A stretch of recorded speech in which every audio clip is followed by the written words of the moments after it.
Hello, friends. This is Dave Hurwitz, executive editor at ClassicsToday.com, here with random reviews from the Overflow Room.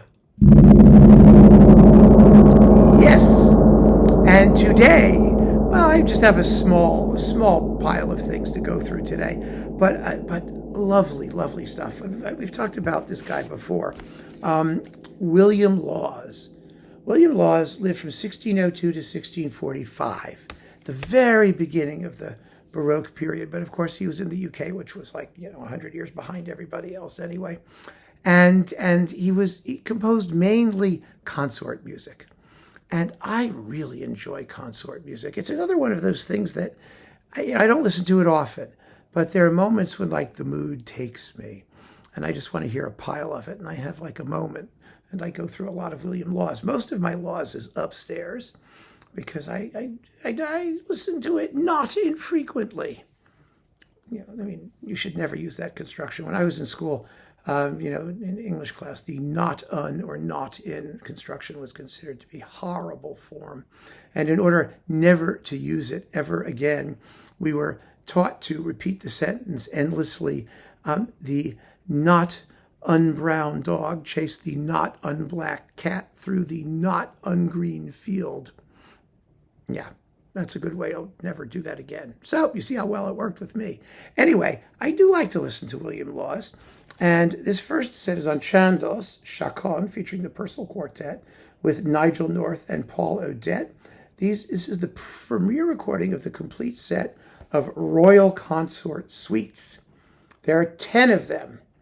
10 of them. It's a lot of them. It's 2 hours, a good 2 hours and a bit of music. They're written for 2 violins, two bass viols, and a couple of theorbos. There's a lot of speculation about how you actually realize this music. And when you had a mixture of violins and viols, because they're separate families, remember, it was called a broken consort. A regular consort had all of one thing, and a broken consort had a mixture, or something like that. I think that's how it worked. Anyway, in case you don't know this historically, it's really very interesting. There's only one member of the viol family which is still performed before the period instrument movement got going, and that's a double bass. A double bass is not a member of the violin family. It's a viol. And the difference is, it has to do with how they're fretted and how many strings they have and stuff like that, and how they're shaped. Some of them do this and some do this. Anyway, so this is the Royal Consort Suites, all 10 of the suckers. This is a spare. I have another copy upstairs. Of course I do. Doesn't everyone have extra William Laws floating around? Then we've got his Fantasia Suites with the London Baroque. It was usually this is with Charles Medlam. Yes, it was there. And Richard Egar, who is a sometimes contributor to this series. Hello, Richard. How you doing? This is great. Yeah, he was part of that group, a wonderful group. The Fantasia Suites are for 2 violins, bass, viol, and organ. In fact, Richard, you can explain how this stuff gets performed and how conjectural some of it is.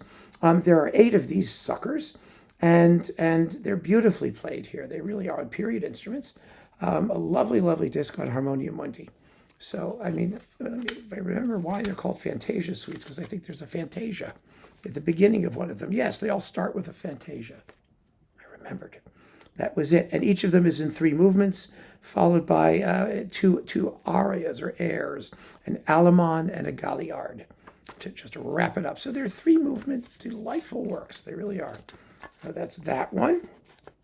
Hang in there. Let me stuff this away. All righty. There's that. That goes there. And then there's this chunk. Consort sets in 5 and 6 parts with Hesperian 21 under the great Jordi Savall. We have the 5 parts, there's 5 of those, and the 6 parts, there's 5 of those. And they also have a lot of fantasias at the beginning of them, and they're lovely performances also.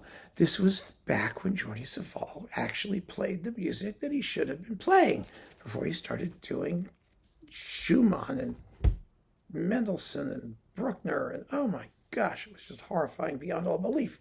But there you go. That's William Laws. It's only, what, 3 discs? But they're big. They're double sets, and there's lots of music in there. And there's lots more William Laws. Fortunately, he's well represented on disc now because he really was a marvelous composer. Then we've got this. Forget Laws for a minute. Antonio Lauro, Venezuelan Waltzes for Guitar. There's like lots of these things. Actually, there's more than that. This is with Adam Holtzman guitar.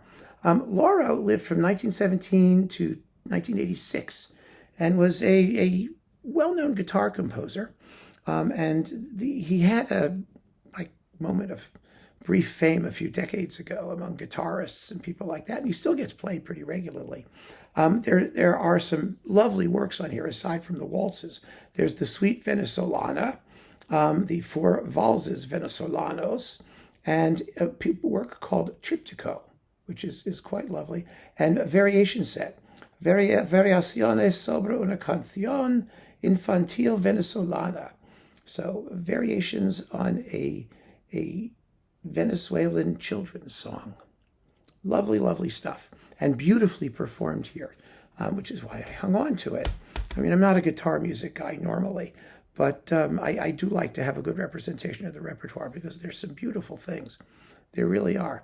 And especially in, the Latin American world, of course, where the guitar is the instrument par excellence. So there you go. That's it for this brief bit of random reviews from the Overflow Room. Thank you for joining me, and keep on listening. Take care.